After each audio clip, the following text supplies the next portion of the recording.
नमस्कार, मैं doctor Manju Ladla, associate professor SK government girls college Sikar. आज का हमारा टॉपिक है जापान का सम्राट।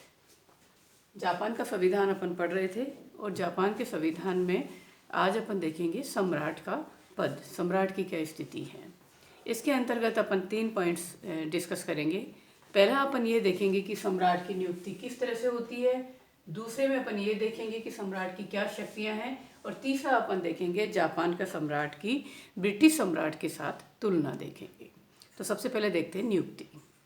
देखिए, जापान में भी ब्रिटेन की जैसे ही सम्राट का पद है और वो वंशानुगत पद है।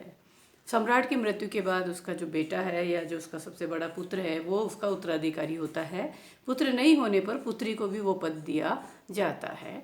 इसके अलावा वहाँ की जो डाइट है उसने गृह कानून के उत्तराधिकार नियम निर्धारित कर रखा है, वो नियम वहाँ पर लागू होता है। तो सम्राट का पद वंशानुगत है, ब्रिटेन की जैसी की स्थिति वहाँ पर विद्यमान है। दूसरे जो बिंदु है वो अपन ये देखते हैं सम्राट की शक्तियाँ या सम्राट के कार्य क्या हैं।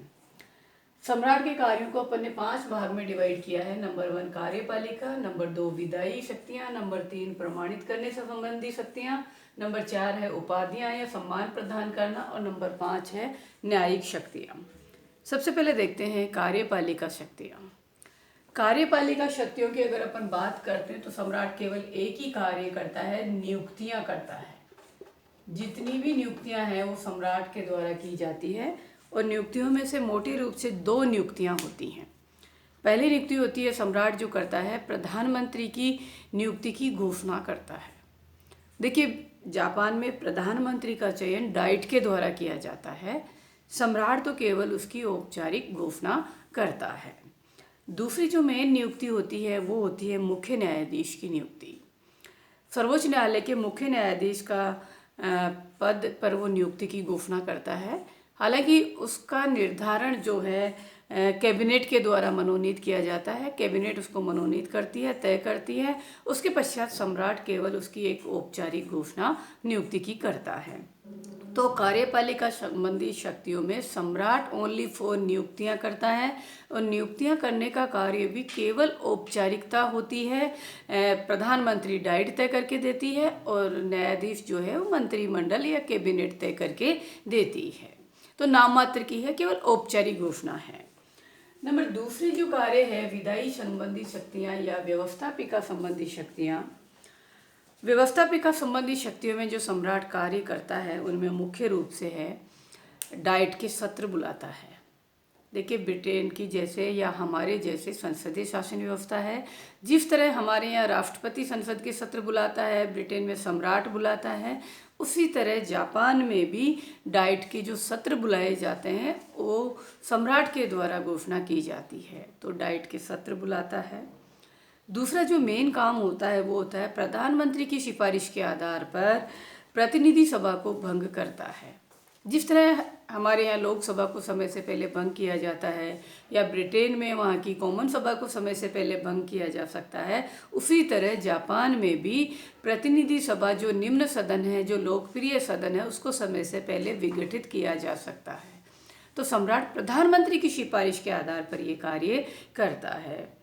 इसी तरह डाइट के सदस्यों के चुनाव की घोषणा करता है। जब डाइट का चुनाव होना है, पद रिक्त है, तो वो चुनाव की घोषणा भी सम्राट के द्वारा की जाती है।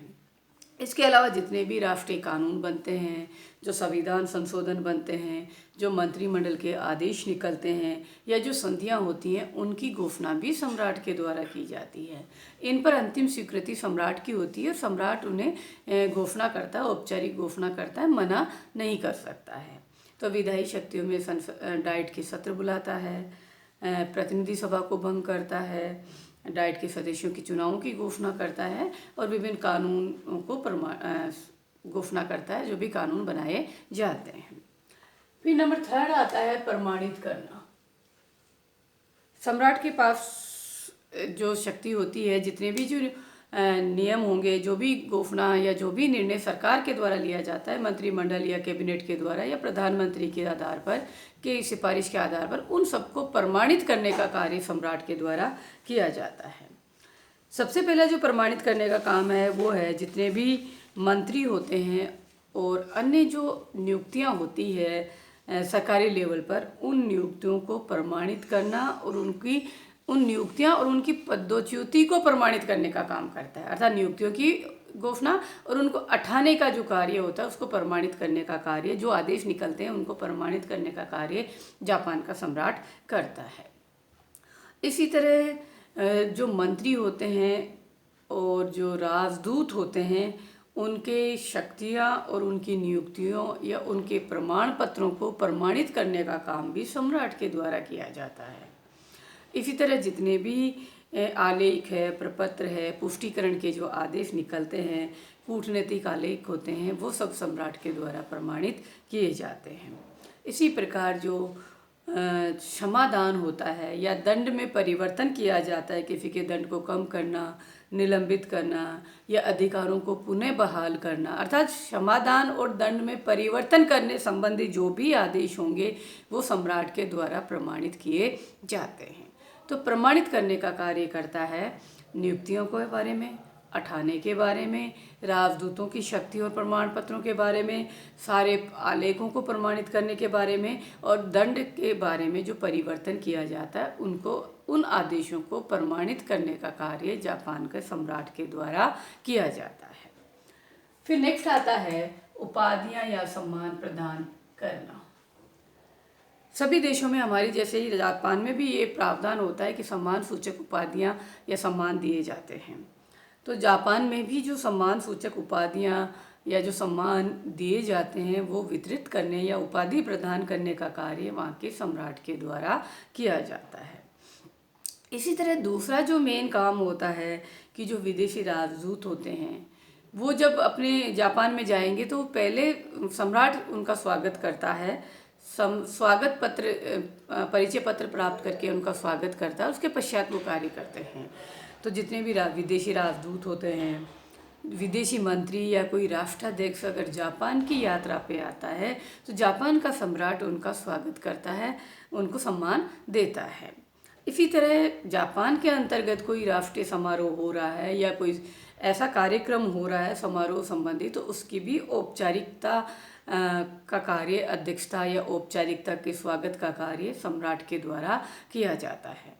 तो सम्मान सूचक उपाधियां देना या समारोह में अध्यक्षता करना या समारोह में भाग लेना या विदेशी लोगों, राजदूत, राष्ट्राध्यक्ष या विदेशी लोग जो जापान की यात्रा पे आते हैं उनका स्वागत करने का कार्य भी सम्राट के द्वारा किया जाता है।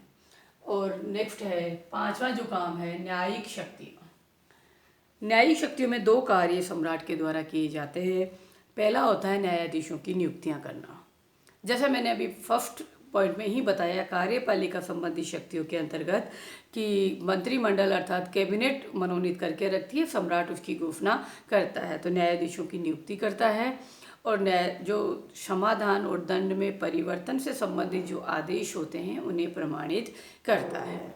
तो दो कार्य न्यायिक शक्तियों के अंतर्गत भी करता है। इस तरह जापान के सम्राट के ये 5 कार्य हैं और पांचों कार्य केवल नाम मात्र के हैं, औपचारिक है, सिंबॉलिक है। इसलिए हम कह सकते हैं कि जापान का जो सम्राट है वो सिद्धांत और व्यवहार दोनों ही दृष्टि से शक्तियों में शून्य है। वह संवैधानिक अध्यक्ष है, राज्य का प्रतीक है, उसके जो कार्य हैं वो केवल प्रतीकात्मक है, उसके कार्यों के लिए मंत्रिमंडल उत्तरदायी है। सम्राट स्वेच्छा से कोई कार्य नहीं करता है, वह मंत्रियों के परामर्श के आधार पर कार्य करने के लिए बाध्य होता है और अंतिम शक्ति जनता के पास होती है। तो सिद्धांत और व्यवहार दोनों ही दृष्टि से वो कमजोर है, औपचारिक है, संवैधानिक प्रधान है। लेकिन जापान में चूंकि संसदीय शासन व्यवस्था है और संसदीय शासन व्यवस्थाओं में एक औपचारिक प्रधान या नाम मात्र की कार्यपालिका की आवश्यकता रहती है। तो जापान का जो सम्राट है वो वही रोल अदा करता है, वो नाम मात्र का है, संसदीय शासन व्यवस्था के अकॉर्डिंग कार्य करता है और इसलिए ही जापान के सम्राट का जो पद है उसे सम्मान दिया जाता है, उसका नैतिक सम्मान है, उसका आदर है और नाम मात्र के रूप में वो कार्य करता है। इस तरह जापान के सम्राट केवल नाम मात्र का है।